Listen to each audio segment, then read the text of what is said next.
महापालिकेतील सफाई कर्मचाऱ्यांच्या वारसांना वारसा तत्वावरती महापालिकेच्या सेवेत सामावून घेण्याबाबत तसेच त्यांच्या प्रलंबित प्रश्नाबाबत उपमुख्यमंत्री एकनाथ शिंदे यांनी सूचना दिल्या होत्या।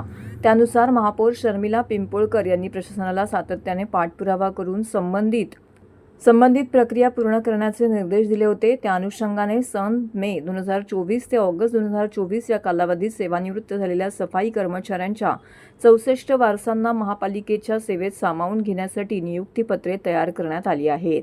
यापैकी प्रातिनिधिक स्वरूपामध्ये 10 जणांना महापौर दालनामध्ये महापौर शर्मिला पिंपोळकर यांच्या हस्ते नियुक्तीपत्र प्रदान करण्यात आलेले आहेत।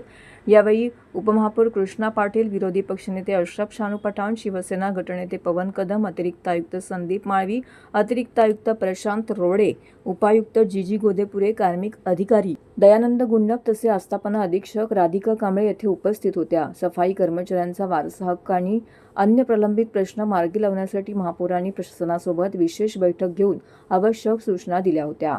त्यानुसार प्रशासनाने तातडीने कार्यवाही करत नियुक्ती प्रक्रिया पूर्ण केली। आज प्रातिनिधिक स्वरूपामध्ये 10 जणांना नियुक्तीपत्रे प्रदान करण्यात आली असून उर्वरित जणांना प्रशासनामार्फत नियुक्तीपत्राचं वाटप करण्यात येणार आहे।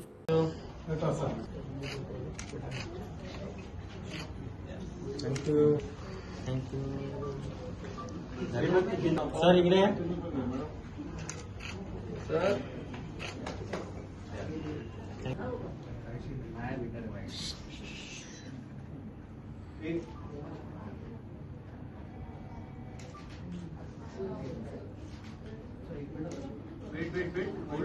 एकदम आगे समोर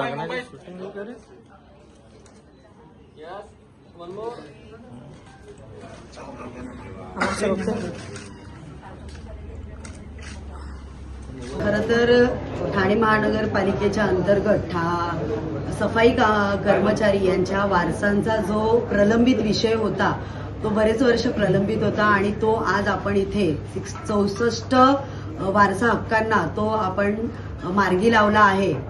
महाराष्ट्र राज्याचे लाडके उपमुख्यमंत्री एकनाथजी शिंदे साहेब यांच्या मार्गदर्शनाखाली आणि त्यांच्या आदेशानुसारच खरं तर सफाई कामगारांच्या वारसांना आज आपण नियुक्तीपत्र इथे आपल्या महापौर दालनात सर्वांसमोर दिलेलं आहे। आपले उप महापौर आहेत, आपले विरोधी पक्ष नेते आहेत, गटनेते आहेत, आपले सर्व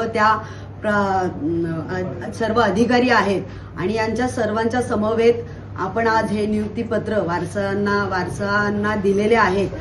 एकूण 64 नियुक्तीपत्र आज वाटप झालेले आहेत। सर्वांच्या चेहऱ्यावर एक वेगळा आनंद होत आहे आणि असे चांगले निर्णय यापुढेही या ठाणे महानगरपालिकेकडून घेतले जातील। धन्यवाद।